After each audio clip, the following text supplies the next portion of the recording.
Good morning, everybody. Matt Moda here to give you my favorite NBA player prop picks. We are talking Monday, November 3rd. I'm going to have 4 player prop picks for you guys to lock in for today's NBA betting slate. We'll see what we got for today. Before we get into that, let's do a recap from yesterday. Unfortunately, could not get ourselves back into the green yesterday. Down 0.57 units yesterday. SGA, he only took 4 shots in the first quarter. Of course, he made all 4 of them. None of them were a three-pointer. Didn't get to the line. Ended on 8 points. VJ Edgecombe, that one started off pretty good. Thought that one was going to look good for us. He ended the game with 16 points. The Sixers blew out the Nets. He barely played at the end of that game, so that one also goes down as an L. That's the risk you take when you take full game props. Sometimes you have your player not hit in the first quarter. Sometimes blowout kills it in the second half. That's just kind of the nature of the business with the NBA. You got to accept that. Down 0.57 units yesterday. It's just been a tough go of it. To start the year, we're down almost 9 units on the season. Started off losing our first 6 plays, then had a pretty good stretch. It's been 5 days in the red since then. A lot of those days in the red have been days like yesterday where it's not like we're getting totally crushed, but it would be nice to have a day in the green. We've been reverse swept twice, have yet to sweep. So just looking for a lot of things to start going our way this year. Hasn't quite happened yet, but I am confident that it'll turn around. A lot of historical success on the NBA. Probably won't repeat 118 units 2 years ago. More likely going to be around the 30 to 40 unit mark of profit, which is still pretty good. All in all, I'd still be pleased if that ends up being the case. Appreciate everybody who's been rocking with me. I know it's been rough, so I do really appreciate that. Like the video, comment, subscribe, all that good stuff. The first play that we have here is in the Wolves versus Nets game. This is going to be my only ladder play of the day as well. And we're going with Jaden McDaniels. We're taking him over 16.5 points, which this line moved. I was able to get 16.5 at minus 106 at DraftKings. Unfortunately, you see that now bumped to minus 126. So I would see the best offered price you can get here on at the 16.5 number. If not, 17.5 at minus 110 isn't terrible. Bet365 doesn't pull on Props Madness. They're just having issues across the board, not just with Props Madness. So check out, see what Bet365 has to offer. But I also took him up to 20 plus points as well. That's how I played at Jaden McDaniels. Now, we took him last game and he got burned, we got burned taking him. We took him in the first quarter, didn't hit the full game either. So at least that's one of the most frustrating things. When you take somebody in the first quarter, they miss that and then they hit their full game. But again, it's kind of the stuff you have to accept. That didn't happen. So really no complaining there.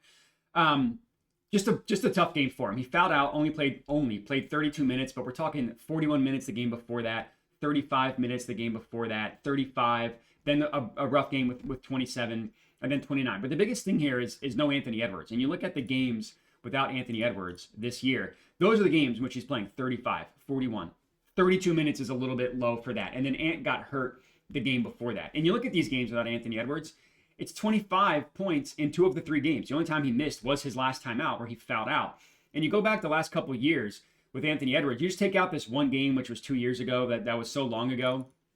Just look at his last 6 games. He's gone 20 plus points in 5 of 6 games without Anthony Edwards. Literally the only time he missed was last game. So I'm perfectly fine chalking that up to a bad game, which every single player has. He averages 23 points per game in the games without Anthony Edwards. He's every single time he's gone over, he's hit the 20 plus ladder mark that we are taking, and 3 times he's gone 25 plus. Now I debated going with 25 plus as well. Figured I would just let myself have a little bit, build up some success in the NBA, but before I start taking the juicy ladder climbs, that's one thing that I am trying to change. But the 20 plus number, the 16.5, the 17.5, that feels pretty good. And then you hover over the matchup here. Incredible matchup against the Brooklyn Nets. I mean, they're an absolute train wreck. So hopefully we don't have what happened yesterday with the Sixers happen today with the Timberwolves, where they just blow them out and McDaniels doesn't play, kind of like what happened to Edgecombe at the end of that game. But I'm not going to make any decisions based off of blowouts. And you look at the matchup, it's phenomenal. Spot up, 4th worst defense in the NBA guarding the spot up shooter. Transition, literally the worst. They allow the most points per game in transition. Free throws, top 10 defense, I should say bottom 10, top 10 foul rate, bottom 10 in terms of free throws that they give up points via free throws, which is just fouling. Similar players at Jaden McDaniels, 3 of 4 have hit their point prop over by an average of over 6 points above what their line is priced at. One guy missed, Risa Shea. He had a tough game, shot 2 of 7, scored 8 points. Over-under was 10.5. Everybody else smoked what their over-under was priced at. Tari Eason, who I took him in the first game, He did not come through. And then Luke Kennard and Nickeil Alexander-Walker, these are all three in the same game. So one guy went under, the other two smoked their over. So I just think that this matchup is phenomenal for Jaden McDaniels. You look at his usage rate in the games, you can go back and filter it without Anthony Edwards. You look at his usage rate in these 6 games, just to kind of give you guys an idea of the difference. Usage rate without Anthony Edwards, 22%. All other games with him, 25%. If you just look at last year, every single game he played, his usage rate, 16%. It goes up on like what, 6 percentage points. That's a massive deal. Usage rate just measures the amount of percentage of possessions that end with either this player getting fouled or putting up a shot. That's their usage. So really good matchup, really good situation for Jaden McDaniels. I think he goes over. Next up, next game here, we're actually heading to the very next game. Pascal Siakam, I'm taking him 25 plus points. So you can go, if you wanted to be safer, you could go over 23.5 at minus 122. I think it makes more sense to just pump that bad boy up 1 point, get 25 plus, get that for plus 110 at Hard Rock or plus 105 at Bet365. Those are the two best offered prices there. He's done that in 4 of 6 games, and you could pretty easily draw a line in the 2 games that he went under. 13 points, lost by 25, played 26 minutes. 18 points, lost by 20, played 30 minutes. So if they don't lose by 20 plus points, he's playing 44, but this game went into overtime, so let's call it 39, 37, 37, 38 minutes. It's like very, very clear. The games in which he goes under, they get smoked. I don't think they're going to get smoked by the Bucks. I mean, this is like turning into a pretty awesome rivalry. Obviously, both these teams, especially the Pacers, are really shorthanded. The Bucks more so because of the whole Damian Lillard situation. They kind of had to pivot out of that. Did a decent job getting Miles Turner, and Ryan Rollins has been fantastic for them. But and then on the Pacers side, I mean, they're missing everybody. Obviously, Halliburton's out for the year. No Mathurin, no Obi Toppin. They're missing no Andrew Nembhard. They're missing a ton of guys. And because of that, the usage rate for Siakam has been absurd. The guy showed you a 22% usage rate for Jaden McDaniels and how good that was. His is at 29%. That's like alpha scorer usage rate numbers. And you go through his shots, and it makes sense. 25. So one game where he barely played 12 shots. You hope you need better than that. 24, 23, 23, and then 15, another bad one. Again, you need better than that. But if he's putting up 20 plus shots, it's very easy for him to get to 25 plus points, especially because he does a good job getting to the line. 12 free throws, 12 free throws, 12 free throws. He's taking 12, and that's crazy. I didn't even think of that. 3 of the 6 games, he's taken 12, 10, and then only 3 this last game, but he put up 23 shots. The matchup is some good, some bad. The Bucks don't give up a lot in transition, so that's going to hurt, but they foul. We know he's good at getting to the line. They allow a lot via isolation, not so much the pick and roll ball handler, below average for the pick and roll roll man. So the only thing that they're like a top 10 matchup is transition. Everything else, they're either a bad matchup or average. We look at guys similar to them. 4 or 5 have gone over. This is just his position. So it's not always the same scoring profile as him, but you just look at the forward positions had success against the Bucks. So Siakam getting 25 plus points, I think is really, really good. That's our second play. I don't have a play here in Jazz Celtics, but I do have a lean that I'll give you guys at the end.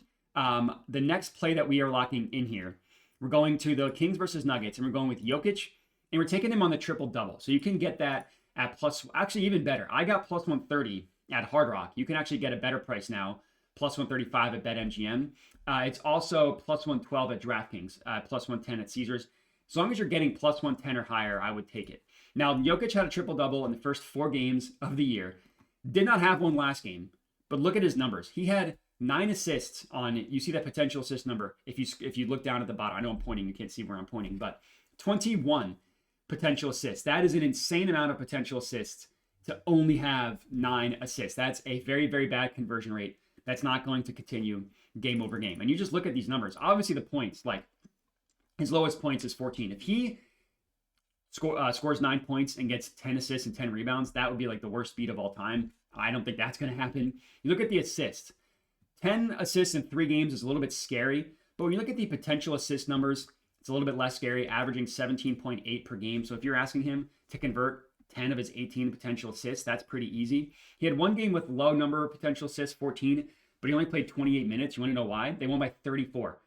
They're probably not going to beat the Kings by 34. The other games, 17, 21, 16. That's a reasonable number. Then obviously the 21 here where he only converted 9. It's a good matchup. Against the Kings, they're an assist team. They allow the 8th most assists in general. Not so much to the center position, but Jokic, not really like a traditional, obviously not a traditional center. They run a ton of offense through him. So I don't put a ton of grain of salt in like the defensive rank versus centers specifically when it comes to Jokic and assists. It's not like him and Rudy Gobert are similar assisting profiles. You know what I mean? And then the rebounds, the matchup is fantastic. So you want to go 13 plus rebounds at plus money. You don't want to mess with him also needing to get to 10 assists. I don't blame you. He's averaging over 14 per game. The rebound chances are fantastic, averaging 22.6 per game. It's a good matchup for center rebound props. Two guys similar to his rebounding profile, which are big lurking centers in the paint. They've both gone over by a mile. Nurkic had 11. Vooch had 14. They both smoked their over-under.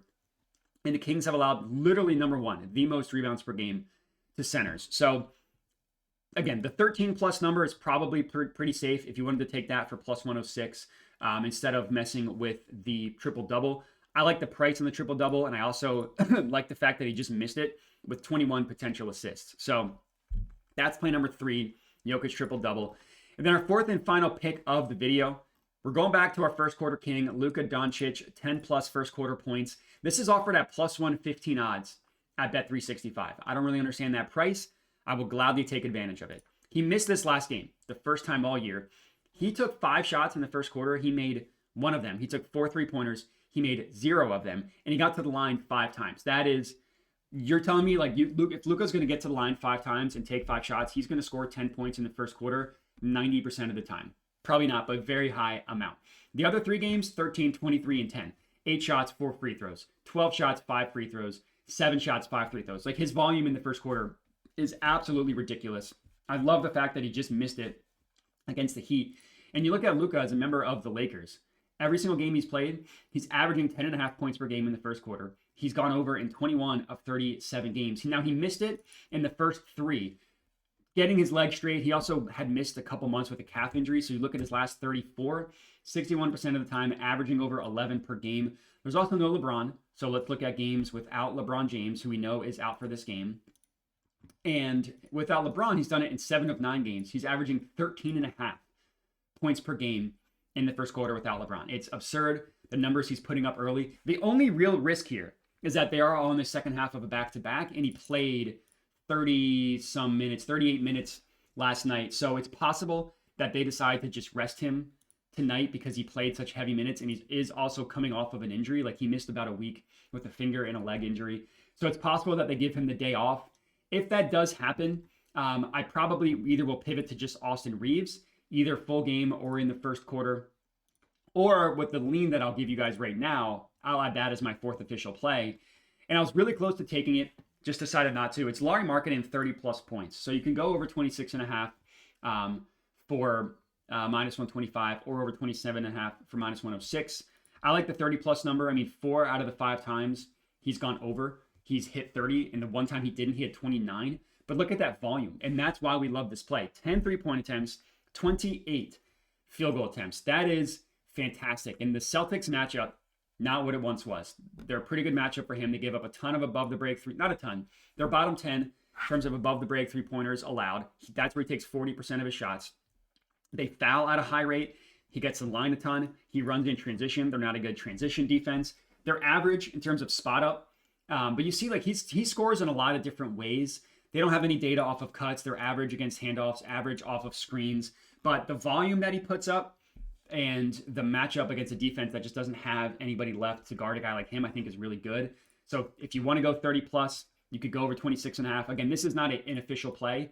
If Luka gets ruled out, I might pivot to it, but follow me on Twitter or check my Tails account, which I'll talk about for if that ends up being the case. But in terms of the 4 official plays that we have, it's McDaniels over 16.5 and 20 plus points. It's Jokic triple-double. Luka first quarter, 10 plus. Siakam, 25 plus points. We're risking about 4.5 units. If we go 4 for 4 or 5 for 5, wouldn't bring ourselves in the green on the year, but it would feel very, very good. So I appreciate everybody for watching. Make sure to like the video, comment, subscribe. Check out Props Madness. It kind of walks you through how I use them. This is my Tails account, which is just where I send all my plays out. So if you're interested in tailing, but you don't always have time or simply don't always care about watching the YouTube videos, then this is kind of where I point people. Or if you just want to get the plays in before the odds change, like the Jaden McDaniels number was -106 when I sent it out on DraftKings. That was about an hour ago as I was kind of like going through the slate and recording and stuff. So odds are going to change and I can't help that. So my way to combat that is just to have this tails account where people can tail immediately. So if you're interested, check it out. If not, it's no problem. Everything still goes out for free on YouTube, on Twitter. So you're not getting anything extra. You're just getting it early. Thanks for watching. Make sure to like the video, comment, subscribe, bet responsibly, and have a good one.